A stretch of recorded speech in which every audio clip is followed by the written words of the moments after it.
오늘은 다시 주어진 베델 언약, 다시 주어진 베델 언약이라는 제목으로 35장 말씀을 보도록 하겠습니다. 35장 들어가기 전에 지난 시간을 한번 떠올려 보겠습니다.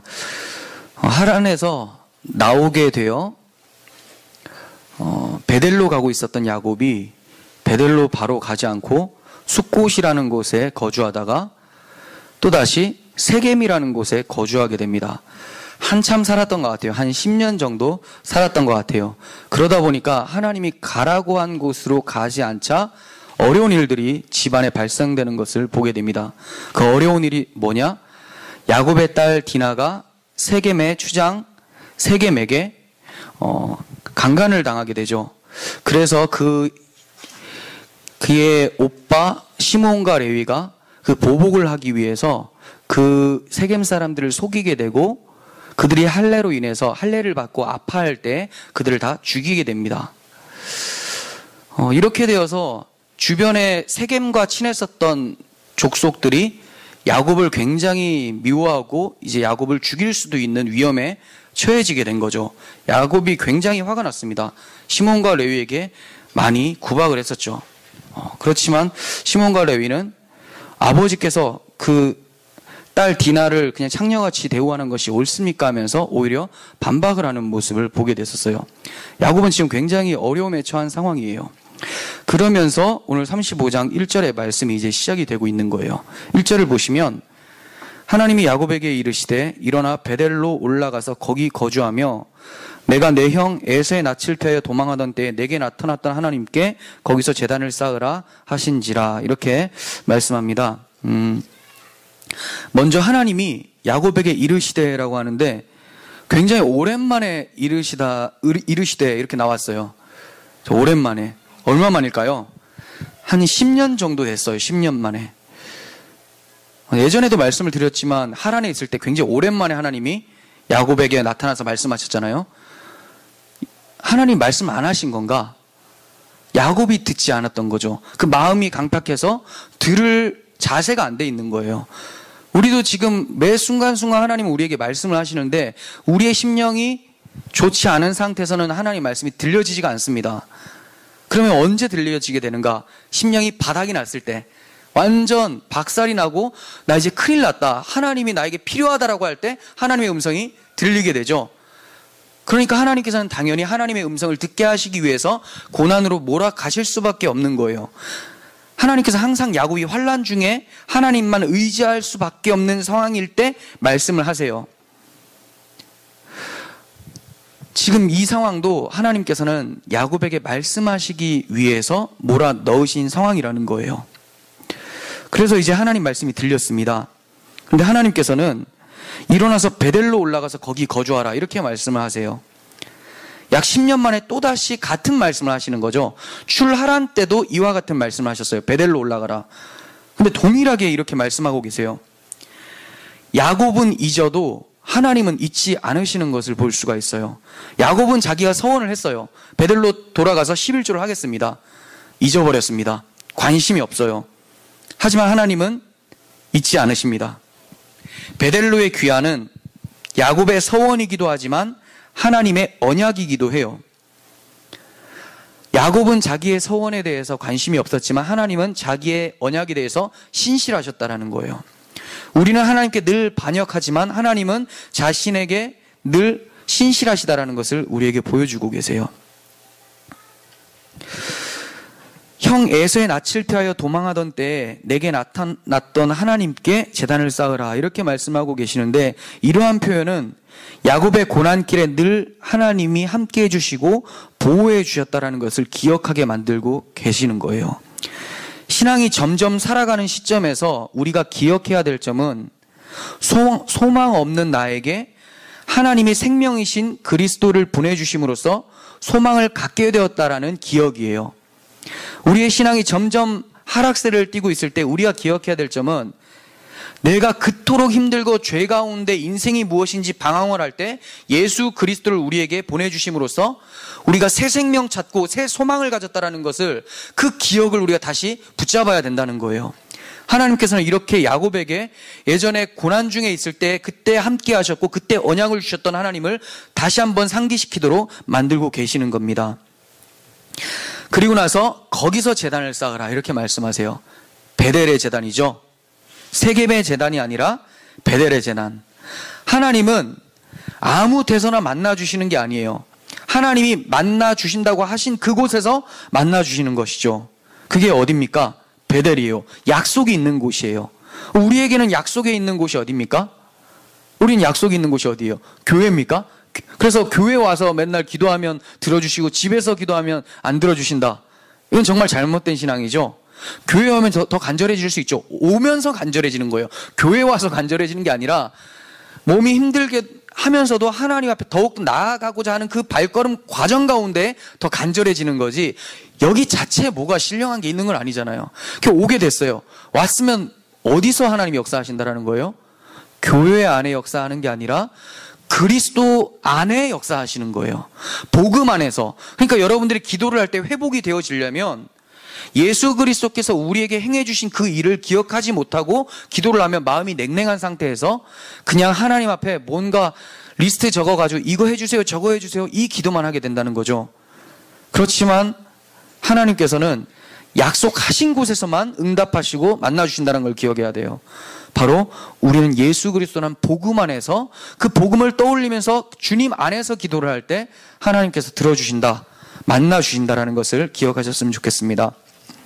2절 보겠습니다. 야곱이 이에 자기 집안 사람과 자기와 함께한 모든 자에게 이르되, 자 이제 좀 정신을 차린 것 같아요. 너희 중에 있는 이방 신상들을 버리고 자신을 정결하게 하고 너희의 의복을 바꾸어 입으라.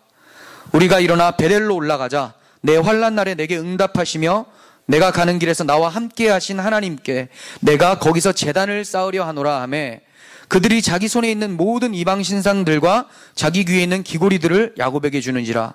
야곱이 그것들을 세겜 근처 상수리 나무 아래에 묻고. 네, 이제 베델로 올라가자고 야곱이 얘기를 해요. 야곱이 정신을 차린 거죠. 아, 내가 지금까지 이러한 일이 발생되고 어려움을 겪게 된 것은 하나님의 언약 앞으로 나아가지 않았기 때문이구나. 하나님이 이러한 고난을 허락해 주신 이유는 다시 한번 하나님의 약속을 붙들려고 허락해 주신 거구나. 이걸 깨닫고 자기 가족들에게, 집안 사람들에게 다 얘기합니다. 우리 정신 차려야 된다. 올라가자. 이 얘기를 해요. 근데 베델로 올라가기 전에 행한 일이 있어요. 그게 뭡니까? 이방 신상들을 버리고 자기를 정결하게 하고 의복을 바꾸어 입으라, 이렇게 얘기를 하죠. 이 말은 이미 야곱 집안에 우상 숭배가 가득했다는 것을 보여주고 있는 거예요. 우상화된 이들의 모습은 마치 신의 산 아래서 금송아지 만들고 축제를 벌렸던 모습을 떠올리게 합니다. 모세는 십계명을 받고 있는데, 하나님을 만나고 있는데, 하나님을 만나기 전에 이들이 뭘 하고 있어요? 우상 숭배를 하고 있는 거죠. 금송아지 우상. 야곱의 집안도 그렇습니다. 베델이라는 곳이 코앞에 있는데 그 앞에서 뭐 하고 있어요? 세겜이라는 땅에서 우상 숭배를 하고 있는 모습이죠. 베델은 뜻이 하나님의 집이라고 말씀을 드렸어요. 하나님의 집. 하나님의 집에는 누가 있어야 되죠? 우리 집에는 누가 있어야 됩니까? 우리가 있어야 되죠. 여러분 집에는 여러분들이 있어야 되죠. 하나님의 집에는 하나님이 있어야 돼요. 하나님만이 계셔야 되고 하나님의 백성들만 들어가야 돼요. 그런데 이들은 이방 신상들을 가지고 있었고 정결케 하지 않았고 의복을 바꿔 입지 않은 상태였다는 거죠.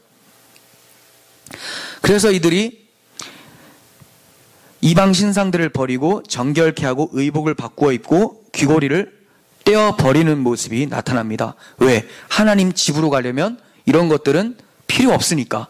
필요 없는 게 아니라 있으면 못 들어가요. 거룩한 하나님 앞에 나아가는데 이런 걸 어떻게 가지고 들어갑니까? 이들의 행한 모습은 훗날에 너는 나 외에 다른 신을 내게 두지 말라라고 한 첫 번째 계명을 실행하고 있는 모습이에요. 첫 번째, 이방 신상들을 이들이 버립니다. 이것은 이들이 세겜에 살면서 이방 민족들의 문화에 젖어 있었다라는 것을 보게 돼요. 그리고 자신들을 정결케 하라라고 말씀을 했는데, 야곱이 얘기를 했는데, 여기서 정결케 하는 방법에 대해서는 나오지 않지만 모세의 규례를 통해서 알 수 있는 것은 물로 씻어서 예식을 통해 마음을 정결케 하는 회개를 의미하는 것으로 볼 수가 있죠. 또 의복을 바꾸어 입으라고 했어요. 이거는 마음을 새롭게 한다라는 의미를 가지고 있죠. 우리도 어디 뭐 중요한 데 가게 되면 옷 갈아입잖아요. 다시 한번 재정비를 하는 거예요. 그러한 모습. 동일하게 회개의 모습을 얘기를 하고 있습니다. 그런데 의복을 바꿔 입으라라고 할 때 여기서 이들이 입고 있는 옷은 단순한 의복이라고 생각이 되지 않아요. 어떤 옷 같습니까? 세겜 사람들이 입고 다니는 이방인의 옷으로 보여지기도 해요. 세겜 사람들이 섬기고 있는 우상 숭배에 쓰여지는 복장. 야곱은 그 복장을 다 갈아입고 이제 하나님을 섬기는데 정결한 모습으로 나아가자라고 하는 것으로 볼 수가 있습니다. 또 마지막으로 귀고리를 떼어버렸어요. 얘네들이. 귀고리는 우상을 섬길 때 사용했던 장식품임을 호세아서를 통해 알 수 있습니다. 호세아 2장 13절. 그가 귀고리와 폐물로 장식하고 이스라엘 백성들이 그랬다는 거예요. 그가 사랑하는 자를 따라가서 나를 잊어버리고 향을 살라 바알들을 섬긴 시일대로 내가 그에게 벌을 주리라. 여호와의 말씀이니라. 이들이 귀고리와 폐물을 장식하고 뭐 했다고요? 바알을 따라가서 바알을 사랑하고 바알을 섬겼다 이렇게 얘기해요. 우상 숭배하는데 도입이 됐었던 귀고리죠. 지금 우리들의 귀고리가 그런 뜻은 아니지만 이들의 문화가 그랬습니다. 그러니까 이들이 모든 것을 버렸다라는 것은 다른 신을 섬겼던 자신들의 모습을 철저하게 회개했다라는 것으로 볼 수가 있어요. 첫째 계명을 다시 한번 떠올려 보겠습니다. 너는 나 외에 다른 신들을 내게 두지 말라. 이렇게 말씀하셨는데 계명이라는 것은 회개를 시작으로 이루어지게 돼요. 무슨 말이냐면 계명은 회개가 먼저 되어야지 이루어지게 된다 이 뜻인데 다른 신을 왜 섬기지 말라고 하셨을까요? 이미 이들 마음 가운데 다른 신들이 존재했기 때문에 그런 거예요. 이들이 하나님만 섬기고 있었기 때문에 그 말한 게 아니라 이들의 마음에는 다른 신이 꽉 차 있었기 때문에 너희는 나 외에는 다른 신을 섬기지 말라라고 시작을 하는 거죠. 그러니까 이미 내 마음 가운데 있는 그 신들을 다 버려버리고 이제 하나님을 섬기라는 것을 말씀하고 있는 거예요. 첫째 계명 앞에 회개가 필수적인 거죠. 부모를 공경하라. 왜 이런 얘기 하실까요? 부모를 공경하지 않는 마음이 가득 차 있기 때문에 그거 돌아서서 부모를 공경하라 이런 거예요. 거짓 증언하지 말라. 인간들은 다 거짓 증언하고 있어요. 그러니까 거짓 증언하지 말고 참되신 하나님의 말씀을 전해라. 이거 말씀하는 거잖아요. 살인자 하지 말라. 다 살인자입니다. 모든 것이 원래 10계명은 우리의 모습들을 그대로 반영하고 있고 이곳에서 벗어나서 하나님 앞에 나오라고 주어진 말씀인 거예요. 그러니까 항상 계명이 이루어지기 전에는 선행되어야 되는 게 뭐냐? 회개라는 거죠. 회개. 모세가 10계명 돌판을 가지고 시내산에 내려오기 전에 그들이 금송아지를 만든 사건은 이들의 마음속에 이미 자기 위주의 신앙생활, 우상 숭배를 하고 있었다는 것을 보여주는 증거가 되는 거예요. 야곱의 집안 사람들도 마찬가지입니다. 그들에게 이방 신상들이 있었기 때문에 이것을 가지고 하나님 앞에 설 수 없는 거예요. 베델로 올라가기를 원하십니까? 그렇다면 하나님의 집에 하나님만 거하시도록 죄로 번복된 우리 자신을 세겜 땅 상수리 나무 아래에 묻어버려야 되는 거예요. 우리가 이해할 수 있는 말로는 뭡니까? 십자가에 다시 한번 주님과 함께 못 박히라는 거죠. 자기가 철저하게 부인되어야 된다는 거예요. 이게 바로 회개인 거죠. 회개라는 것은 가던 길에서 돌아서서 이제 다른 방향으로 간다는 거죠. 죄악된 내 모습에서 완전히 벗어버리고 하나님 부르시는 곳으로 달려간다는 거예요. 근데 예전에 가던 그 길에 있던 보석들, 습관들 이거 가지고 하나님께 나아간다. 못 나아가죠. 그 길로 계속 그거 붙잡고 끌려가게 돼요.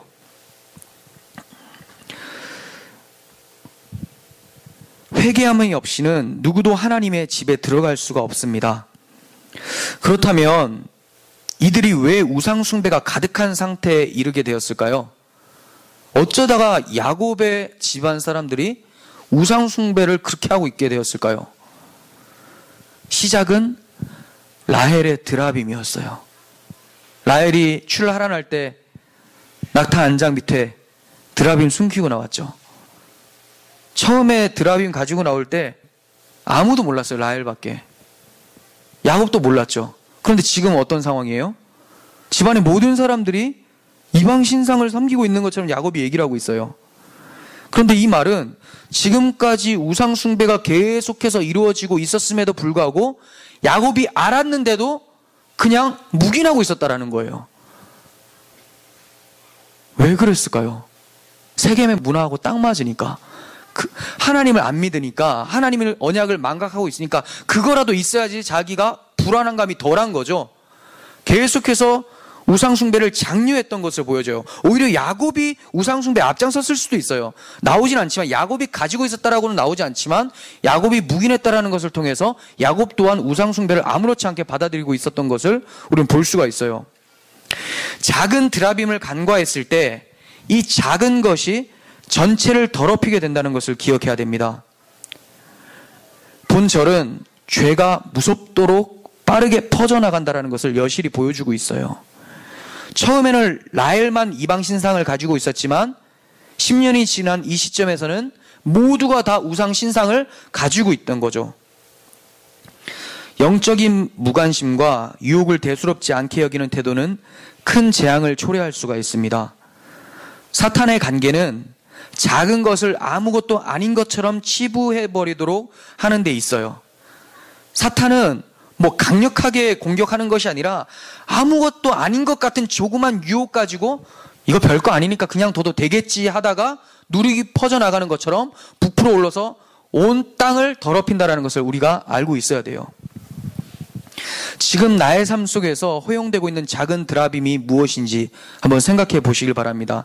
그리고 그 드라빔을 언제부터 가지고 있었는지 생각해 보세요. 이제 그 드라빔을 세겜 땅 상수리 나무 아래에 묻어야 할 때가 아닌가, 야곱의 10년 후가 아닌가를 생각해 봤으면 좋겠습니다. 우리는 야곱의 집안 사람들이 야곱의 말에 다 순종했다는 것에 놀랄 수밖에 없어요. 우리 지난 시간에 살펴봤을 때는 야곱의 모습이 어땠습니까? 형편없어요. 가장으로서의 역할을 제대로 못하고 있습니다. 하몰이라는 세겜의 아버지가 야곱과 대화하려고 왔는데 야곱하고는 한마디 대화도 못하고 아들들하고만 얘기합니다. 그게 무슨 말이에요? 야곱이 뭔가 얘기하고 협상하려고 하니까 아들들이 빠져 있으라고 한 거죠. 우리가 알아서 하겠습니다. 얘 아무 권위가 없어요. 믿음 밖에 있을 때 가장의 권위가 떨어지게 됩니다. 믿음 안에 서지 못하면 부모로서의 권위도 흔들리게 돼요. 하지만 그가 베델로 올라가라는 하나님의 말씀에 순종하면서 다시금 그의 말은 권위를 갖게 되고 있어요. 그건 그가 대단해서가 아니라 하나님의 언약이 실행되는 데 있어서 아무도 대적할 수 없도록 하나님이 만들어내신 사건인 거예요. 그들이 어떻게 그렇게 순종적일까? 그 귀한 거, 자기가 그토록 가지고 있어서 10년 동안 몸에 품고 있었던 귀걸이, 그리고 이 우상 신상들, 이 모든 것들 어떻게 다 버릴 수 있었을까요? 하나님의 능력이죠. 야곱의 말빨입니까? 안 먹혀요, 야곱은. 하도 많이 속였기 때문에. 이미 아버지는 자기들보다 못하다고 정평이 나였어요. 그렇지만 하나님은 당신의 언약을 이행하는 데 있어서 그 어떠한 것도 거침없도록 만들어 버리시는 거죠. 그러니 그들이 철저하게 회개한 것도 결국 신실하신 언약을 이루시는 하나님의 능력이라는 것을 우리는 보게 됩니다. 이러한 하나님의 능력은 야곱의 집에만 나타난 것이 아니라 주변 민족들에게까지도 나타나고 있어요. 5절 보겠습니다. 그들이 떠났으나 하나님이 그 사면 고울들로 크게 두려워하게 하셨으므로 야곱의 아들들을 추격하는 자가 없었더라. 네, 하나님의 간섭이 없었다면 그 사면 고울들이 야곱을 다 죽이려고 쳐들어왔겠죠. 세겜하고 다 친했을 텐데 어디서 굴러먹다 온 이 야곱이라는 집안 사람들이 우리 친구 세겜을 죽였다고 다 복수했을 거예요. 그렇지만 하나님께서 막아내셨어요. 하나님은 이뿐만이 아니라 우리가 살펴봤듯이 라반의 추격에서도 하나님은 보호하셨고 에서의 400명의 군대에서도 그를 보호하셨어요.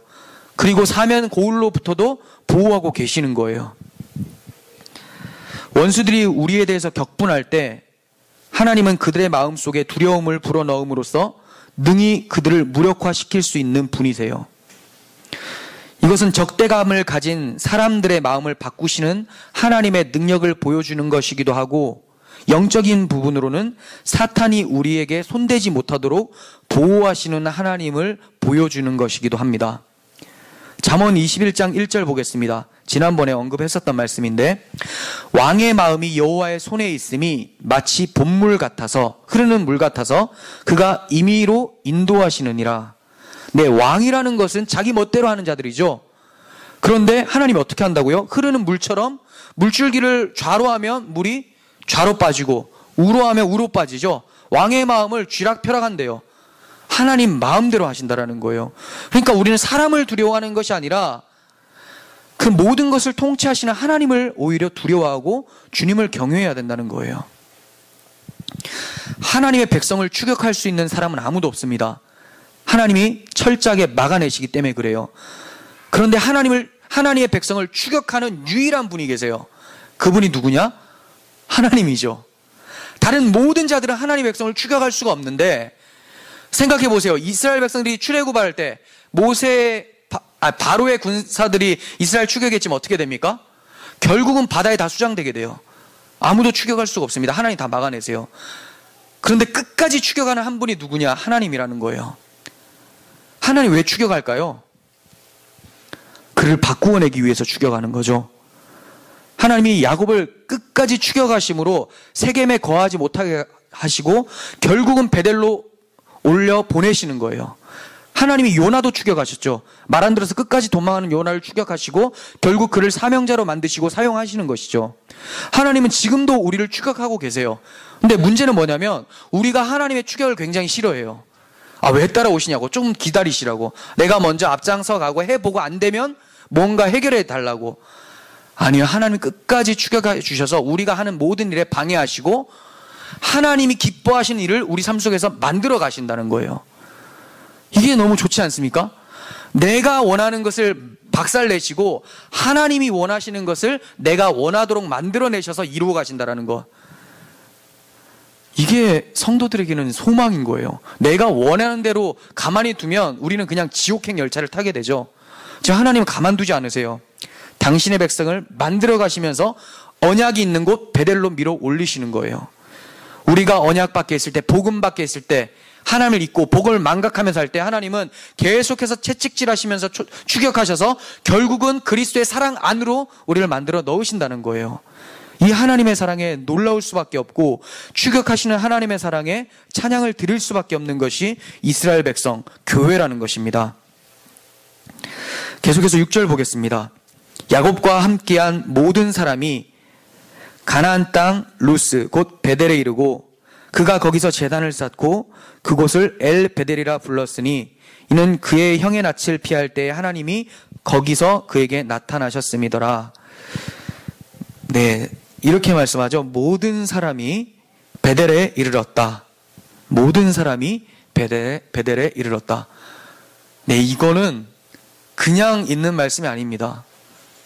하나님의 백성이죠. 야곱의 가족이에요. 야곱은 누구죠? 이스라엘이죠. 이스라엘 안에 들어간 모든 사람들이 베델에 이르렀다. 하나님께서 약속하실 때 뭐라고 했어요? 베델에서 처음에 야곱이 홀로 갈 때 내가 너를 많은 무리로 만들어서 내 후손을 많게 해서 이 땅으로 반드시 돌아오게 하겠다. 그 약속을 하나님이 하나도 빠짐없이 다 지켜내셨다라는 거예요. 하나님은 이스라엘 중에 한 명도 잃어버리지 않으세요. 하나님은 교회들 중에서도 한 명도 잃어버리지 않으시고 다 하나님의 집으로 인도해 내십니다. 야곱의 가족들을 다 데리고 하나님의 손에 이끌려서 하나님의 집에 이르게 된 사건은 훗날에 예수 그리스도께서 당신의 성도들을 인도해서 하나님의 집으로 돌아가실 때 단 한 명도 잃지 않으신다라는 것을 보여주고 있는 거예요. 로마서 8장 39절에서 높음이나 깊음이나 다른 어떠한 피조물이라도 우리를 그리스도 예수 안에 있는 하나님의 사랑에서 끊을 수 없다라고 하죠. 아무도 끊을 수가 없습니다. 단 한 명도 빠짐없이 모든 사람이 베델에 이르게 되는 거예요. 우리가 계시록에서 배우고 있는 21장의 새하늘과 새 땅, 그곳에 우리가 이르게 된다는 것이죠. 이건 철저하게 하나님의 신실하심 때문에 이루어지는 사건입니다. 야곱이 그곳 이름을 엘 베델이라고 부릅니다. 엘 베델. 엘 베델 무슨 뜻일까요? 엘은 하나님이죠. 베델은 하나님의 집이죠. 풀었으면 이렇습니다. 베델의 하나님이란 뜻이에요. 베델의 하나님, 베델에서 만나주셨던 하나님을 기억하는 거죠. 이 명칭은 세겜의 제단의 이름과 굉장히 비슷해요. 물론 글자 수적으로는 좀 차이가 나죠. 뜻은 비슷합니다. 뭡니까? 세겜의 제단에서 엘엘로헤 이스라엘, 하나님, 이스라엘의 하나님, 이런 뜻이에요. 엘엘로헤 이스라엘, 하나님, 이스라엘의 하나님. 말은 이스라엘의 하나님이라고 했지만 하나님이 거기서 이스라엘 하나님이었습니까? 그 제단 안 받으세요. 세겜 제단이 아니라 베델의 제단이죠. 하나님은 세겜에서 이스라엘 하나님이 되기를 원하시는 것이 아니라 엘 베델, 베델에서 이스라엘의 하나님이 되기를 원하시는 거예요. 야곱이 이것을 이제 깨달았던 거예요. 아, 하나님이 그렇게 이곳으로 인도하신 이유가 바로 이거였구나. 하나님의 언약 안에서 예배하도록 만드시는구나. 바울은 베델의 하나님을 우리에게 이렇게 적용시켜주고 있어요. 고린도후서 1장 3절에서 제가 읽어드릴게요. 찬송하리로다. 그는 우리 주 예수 그리스도의 하나님이시오. 예, 뭐라고요? 찬송하리로다. 그는 우리 주 예수 그리스도의 하나님. 에베소서 1장 17절도 그렇습니다. 우리 주 예수 그리스도의 하나님 영광의 아버지께서, 이렇게 나와요. 베델의 하나님은 엘 베델. 근데 베델이 뭡니까? 언약이 있는 곳이죠. 우리에게는 그리스도 아니에요. 사도 바울은 이걸 깨닫고 뭐라고 얘기하고 있습니까? 우리 주 예수 그리스도의 하나님이라고 얘기를 하고 있어요. 우리도 엘 베델이라고 하는 야곱의 고백 속에서 바울과 같이 우리 주 예수 그리스도의 하나님이라고 번역하면서 고백할 수 있는 믿음이 있었으면 좋겠습니다. 하나님은 그리스도 안에서만 예배를 받으시는 분이세요. 계속해서 8절 보겠습니다. 리브가의 유모 드보라가 죽음에 그를 베델 아래에 있는 상수리 나무 밑에 장사하고 그 나무 이름을 알론 바굿이라 불렀더라. 근데 갑자기 뜬금없이 보이는 내용이 나온 것 같아요. 그죠? 하지만 성경이 그럴 리가 있겠습니까? 해석하는데 무척 어려웠습니다. 이게 도대체 무슨 관계가 있을까? 먼저 드보라에 대해서 살펴보면 드보라는 한 번 나옵니다. 아브라함이 이삭의 아내를 찾기 위해서 그의 종 엘리에셀을 하란으로 보냈을 때 잠깐 언급돼요. 24장 59절 그들이 그 누이 리브가와 그의 유모, 드보라입니다. 그의 유모와 아브라함의 종과 그 동행자들을 보내며 이제 하란에서 리브가 데리고 올 때 유모 드보라도 함께 이삭에게로 온 거예요. 그렇다면 드보라가 언제 야곱과 함께 했는지도 또 살펴봐야 되겠죠. 언제 함께 했을까요? 야곱이 분명히 하란으로 출발할 때는 혼자 출발했거든요. 그죠? 언제 왔을까요? 하란 생활 중에 드보라가 야곱에게 찾아온 것 같아요. 그에 대한 힌트가 창세기 27장 45절이에요. 리브가가 얘기를 하죠. 내 형의 분노가 풀려 내가 자기에게 행한 것을 잊어버리거든 내가 곧 사람을 보내어 너를 거기서 불러오리라. 이렇게 얘기하고 있습니다. 이 사람이 드보라였을 가능성이 굉장히 크죠. 그래서 드보라가 오는 길에 동행해서 하란에서 야곱을 만나서 다시 출하란으로 해서 베델로 오고 있는 모습이에요. 그런데 베델에 오자마자 드보라가 죽게 됐어요. 이 사실을 지금 성경이 기록하고 있는 이유가 도대체 뭘까요? 그토록 열심히 야곱한테 갔더니 돌아오자마자 죽게 되고 그것을 굳이 기록을 하고 있는 것. 그건 그녀가 묻힌 곳이 어디인지를 보면 또 힌트가 돼요. 어디에 묻혔습니까? 베델의 상수리나무 아래. 베델의 상수리나무 아래. 대조되는 거 생각나죠? 아까 세겜의 상수리나무 아래. 거긴 뭐가 묻혔습니까? 이방 신상들이 묻혔죠? 이것과 대조를 시키고 있는 거예요.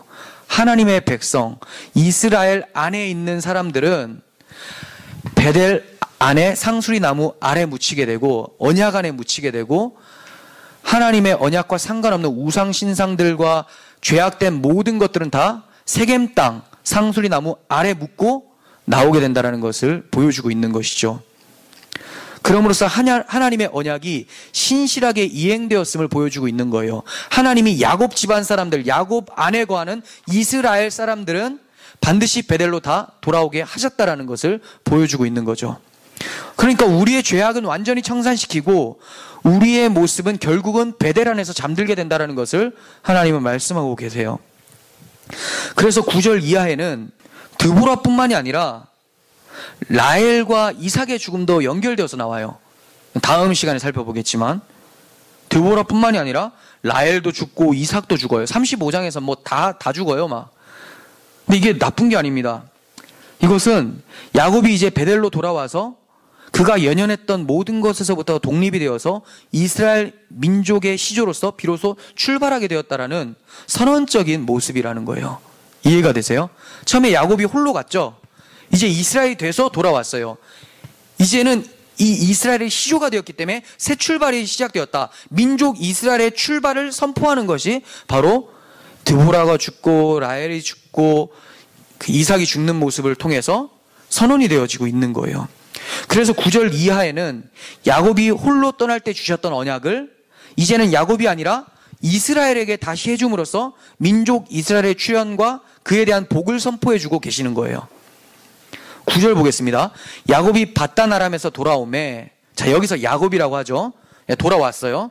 돌아오매 하나님이 다시 야곱에게 나타나서 그에게 복을 주시고 다시 야곱에게 나타나셨지만 이제 그를 야곱으로 대하지 않는 게 나와요. 10절 하나님이 그에게 이르시되 내 이름이 야곱이지만은 내 이름을 다시는 야곱이라 부르지 않겠고 이스라엘이 내 이름이 되리라 하시고 그가 그의 이름을 이스라엘이라 부르시고 하나님이 이제 처음 불러요. 그 전에 야복나루에서는 이스라엘이라 하라라고 해놓고 부르진 않았는데 여기서는 하나님이 이스라엘아라고 처음으로 부르신 거예요. 그리고 이스라엘로 부르시고 그에게 복을 주세요. 이 복은 앞서 말한 것처럼 야곱이 홀로 떠날 때 주셨던 언약을 재확인하는 것으로서 민족 이스라엘에게 주어지는 복이에요. 이해가 되세요? 떠나기 전에는 야곱 한 사람에게 주셨던 언약이었어요. 근데 이제 돌아올 때는 민족 이스라엘이 되어 돌아오고 민족 이스라엘의 시조에게 언약을 해주고 있는 거죠. 그러니까 떠날 때 언약과 돌아와서의 언약을 한번 비교해보면 더 자세히 나올 수가 있습니다. 창세기 28장 13절 또 본즉 여호와께서 그 위에 서서 이르시되 나는 여호와니 너의 조부 아브라함의 하나님이요 이삭의 하나님이라. 지금 이삭이 하란으로 떠날 때의 모습이죠. 내가 누워있는 땅을 내가 너와 내 자손에게 주리니 내 자손이 땅의 티끌같이 되어 내가 서쪽과 동쪽과 북쪽과 남쪽으로 퍼져나갈지며 땅의 모든 족속이 너와 내 자손으로 말미암아 복을 받으리라. 자, 여기 핵심이 뭐죠? 뭐를 주겠다라는 거예요? 땅을 주겠다, 자손을 주겠다, 그리고 그 자손으로 복을 주겠다. 그죠? 자손으로 인해서 많은 족속이 복을 받게 해주겠다. 여기서 말씀드리면 자주 말씀드리지만 여기에 자손은 다 단수로 되어 있어요. 자손이 땅에 티끌같이 많게 된다라고 할 때도 앞에는 단수고 티끌은 복수인데도 불구하고 단수로 되어 있어요. 자, 오실 예수 그리스도에 대한 얘기죠. 그리고 땅의 모든 족속이 너와 내 자손으로 말미암아 복을 받는다. 즉 야곱이 이스라엘로 출발되어서 거기서 예수가 오시고 그 자손으로 인해서 모든 족속이 복을 받는다. 그러니까 이스라엘 민족뿐만이 아니라 대한민국에 있는 우리까지도 영적 이스라엘로 편입된다는 그 복을 말씀하고 있는 거죠. 이거를 하란으로 갈 때 하나님이 약속해 주셨어요. 야곱 혼자에게. 근데 이제 이스라엘로 돌아온 야곱에게 약속해 주는 것도 보겠습니다. 11절 12절 하나님이 그에게 이르시되 나는 전능한 하나님이라 생육하고 번성하라. 한 백성과 백성들의 총회가 내게서 나오고 왕들이 내 허리에서 나오리라. 내가 아브라함과 이삭에게 준 땅을 내게 주고 내가 내 후손에게도 그 땅을 주리라 하시고. 예, 굉장히 비슷합니다. 하나씩 살펴보면 하나님이 생육하고 번성하라 이렇게 말씀하세요. 이건 어디에 처음 나왔을까요? 창세기 1장 27절이죠. 거기서 하나님이 남자 여자를 만드시고 그들에게 이르시되 생육하고 번성하라, 땅에 충만하라, 땅을 다스리라, 이거 말씀하시죠. 첫 창조 때 하셨던 창조 말씀이에요. 그런데 이와 같은 말씀을 야곱에게 하고 있어요. 왜 그럴까요? 새 창조가 일어난 거죠. 야곱에게. 뭘로? 이스라엘로 일어난 거예요. 이스라엘에게 이제 생육하고 번성하라라고 하면서 창조의 말씀을 하고 계세요. 그리고 나서 야곱에게서 누가 나옵니까? 한 백성, 즉 이스라엘 백성이죠. 그리고 백성들의 총회, 여러 백성들을 말을 하는 거예요. 그러니까 이 땅에 사는 모든 백성들, 땅의 모든 백성들, 그들이 야곱에게서 나와요. 그리고 왕들이 내 허리에서 나온다. 이 말은 이스라엘 왕들이 이후에 출현하게 될 것을 의미함과 동시에 그리스도로 인해서 하늘의 왕적 신분인 교회가 탄생할 것까지 얘기를 하고 있는 거예요. 그리고 내 후손에게도 그 땅을 주리라 이렇게 말씀하고 있어요. 여기서 후손 또한 단수로서 예수 그리스도께서 이스라엘 땅에 오실 것을 의미하는 거죠. 예수께서 이스라엘 땅, 가나안 땅에서 태어나시죠. 그런데 여기서 그치는 것이 아니라 동시에 영적인 이스라엘 교회가 예수님의 땅이 될 것 또한 얘기하고 있는 거예요. 그래서 내 후손에게 그 땅을 준다는 것은 예수님에게 땅은 교회고 교회에게 땅은 예수가 되는 거죠.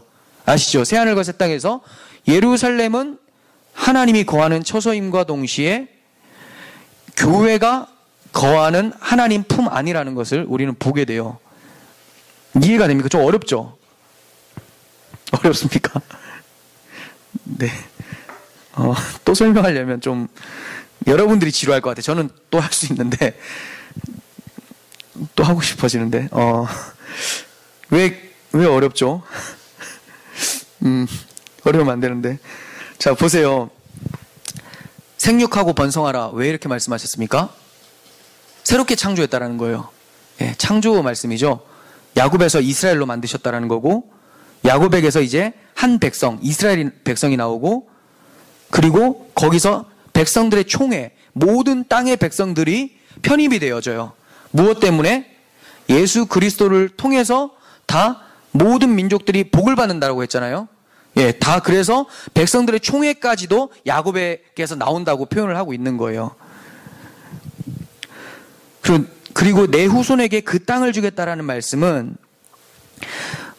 예수님께서 이스라엘 땅에 태어남과 동시에 교회라는 곳에 거주하시겠다라는 거고, 교회는 예수라는 땅에 거주한다라는 것을 말씀하고 있는 거예요. 그래서 하나님이 자신을 소개하기를 11절에 뭐라고 해요? 나는 전능한 하나님이라 라고 하는 거예요. 전능하다. 하나님의 전능이 어디에 나타날까요? 창조죠. 새 창조. 구원에 나타나는 거예요. 예수 그리스도께서 이스라엘이라고 하는 한 백성에게서 오셔서 땅의 모든 백성에게 복을 주실 거라는 메시아 언약으로서 오직 하나님의 전능하심만으로만 이루어질 수 있다는 것을 말씀하고 있는 거예요. 헷갈리시면 나중에 좀 들어보세요. 13절 계속 보겠습니다. 하나님이 그와 말씀하시던 곳에서 그를 떠나 올라가시는지라. 굉장히 생소한 표현을 쓰셨어요. 창세기에서 잘 안 나왔던 표현인데, 야곱에게 나타나셨다 이렇게 말씀하시면 되는데 떠나 올라가셨다 이렇게 표현하고 있습니다. 왜 이럴까요? 이거는 하나님께서 야곱에게 나타내시기 위해서 친히 그의 수준까지 낮아지셨다라는 것을 전제하고 있는 거죠. 그래서 앞으로 올라가심으로써 내려보내실 예수 그리스도를 상기시키게 만들어요. 이제 하나님이 이스라엘에게 언약하시고 올라가시고, 이제 영적 이스라엘에게 무엇을 보냅니까? 예수를 보내주시기 위해서 다시 올라가셨더라 이렇게 표현을 하고 있습니다. 14절 보겠습니다. 야곱이 하나님이 자기와 말씀하시던 곳에 기둥 곧 돌기둥을 세우고 그 위에 전제물을 붓고 또 그 위에 기름을 붓고 하나님이 자기와 말씀하시던 곳의 이름을 베델이라 불렀더라. 베델에서 말씀하신 하나님의 복이 메시아 언약임을 야곱이 깨달았다는 의미가 돼요. 그것을 잊지 않기 위해서 돌로 기둥을 세워서 기념하고 전제물과 기름을 붓습니다. 여기서 전제물과 기름은 무엇을 의미하는 걸까요? 이 전제는 뭐냐면 구약시대에 행해진 제사 중에 하나로서 피를 상징하는 포도주를 붓는 거예요. 이 전제라고 하는 히브리 단어가 네색이라는 건데, 붓는 것, 쏟는 것 이런 뜻이 있어요. 구약에서는 전제라는 단어로 번역을 하고 있고, 신약에서는 관제라는 단어로 번역을 하고 있어요. 똑같은 단어를 관제. 신약에서는 바울만 전제에 대해서 인용을 하고 있는데 바울은 이것을 순교적 죽음과 관련시켜서 말을 하고 있어요. 죽음과 관련시켜서. 빌립보서 2장 17절 있으신가요? 없죠? 있어요? 자, 제가 읽겠습니다. 만일 너희 믿음의 재물과 섬김 위에 내가 나를 전제로 드릴지라도 나는 기뻐하고 너희 무리와 함께 기뻐하리니, 자, 내가 목숨을 다해 죽을지라도, 이 얘기죠. 디모데후서 4장 6절. 전제와 같이 내가 벌써 부어지고 나의 떠날 시각이 가까웠도다. 피 흘려 죽을 것을 의미하고 있는 거예요. 이건 전제 자체가 예수 그리스도의 희생의 피를 의미하고 있음을 증거하고 있는 거예요. 또한 기름 부었다라는 것은 왕과 제사장, 선지자를 임명할 때 사용하는 예식이에요. 즉 예수님의 영광스러운 직분에 대해서 의미를 지니고 있어요. 그러니까 아마도 야곱은 이러한 뜻을 깨닫고 그리스도의 희생과 그분의 직분 사역을 통해서 하나님의 언약이 자기에게 임하게 된다는 것을 고백한 것으로 볼 수가 있습니다. 이러한 야곱의 행위를 토대로 훗날에 전제와 기름의 의미가 확정된 것이라고 볼 수가 있어요. 그러니까 야곱이 이걸 제일 먼저 사용을 한 거예요. 그 전에 전제 붓고 기름 붓고 이런 거 안 했습니다. 성경에서 예수 그리스도를 돌로 상징하고 있는 것도 야곱이 돌기둥을 쌓은 행위에서 내려온 것으로 보여져요. 그 전에 돌기둥 쌓거나 전제를 붓거나 기름을 바르거나 이런 재료들을 제사 의식에 쓰는 그 경우가 없었습니다. 야곱이 제일 먼저 사용을 했고, 근데 야곱일 때 사용한 게 아니라 언제 사용했습니까? 이스라엘이 되어서 사용하고 있는 도구라서 그래요. 그래서 이 의미를, 야곱이 한 의미를 그대로 가지고 후대 사람들이 돌은 예수 그리스도를 상징하는 것으로 많이 써야 되겠다. 그리고 전제는 그리스도의 희생, 그리고 기름은 직분 임명할 때 쓰는 것으로 이렇게 퍼져나가게 된 것으로 볼 수가 있는 것이죠. 하나님께서는 야곱이 이스라엘로 돌아오게 하셔서 그 이스라엘이 메시아역을 고백하게 하심으로써 하나님의 언약이 이행되었음, 완성되었음을 보여주고 있습니다. 오늘 말씀 정리하도록 하겠습니다. 우리가 알 수 있었던 것 첫 번째는 고난으로 낭망할 때가 하나님의 음성이 들려지는 회복이 일어날 수 있는 기회라는 것을 배웠었고, 두 번째는 그러한 회복은 이방 신상들을 세겜 땅에 묻고 떠나는 철저한 회개로부터 이루어진다는 것을 배웠습니다. 세 번째는 작은 유혹으로부터 깨어 있어야 된다. 작은 드라빔은 우리를 세겜에서 야곱이 잃어버린 10년처럼 만들어 버릴 수 있다는 것을 배웠어요. 그리고 네 번째는 하나님께서는 야곱의 방랑의 기간을 끝내버리시고 마침내 이스라엘로서 언약의 복을 받을 수 있도록 만들어 내셨다는 것. 이러한 하나님은 우리 인생의 방랑 속에서도 약속하신 곳 베델, 예수 그리스도 안으로 돌아오게 하심으로써 예수 안에 누리는 복으로 채워주실 것을 우리는 믿습니다. 베델로 올라가라는 하나님의 음성에 귀 기울이시고 세겜에서의 삶을 청산시키는 하나님의 손길 앞에 잠잠히 끌려가는 우리 모두가 되기를 간절히 소원합니다. 기도하겠습니다. 하나님 아버지, 야곱과 같이 끊임없이 말을 듣지 않고 세겜이라는 우리가 세속의 가치관에 빠져 있을 때 우리에게 끝까지 추격해 오시면서 채찍질하시고 회초리 되시며 결국은 언약 안으로 밀어 올리시는 하나님을 보게 됩니다. 비록 우리의 모습이 또다시 베델에서 이탈되어 세겜에 와 있을지라도 하나님의 신실하신 언약은 반드시 베델이라고 하는 그리스도 안으로 우리를 이끌어내실 줄 믿습니다. 하나님의 추격 때문에 우리가 바뀌어지는 것이 아니라 스스로 겸손해지고 회개하여서 하나님의 말씀 앞으로, 베델 앞으로, 그리스도 안으로 돌아갈 수 있는 가난한 심령 허락하여 주시옵소서. 감사드렸고 예수님의 이름으로 기도합니다. 아멘.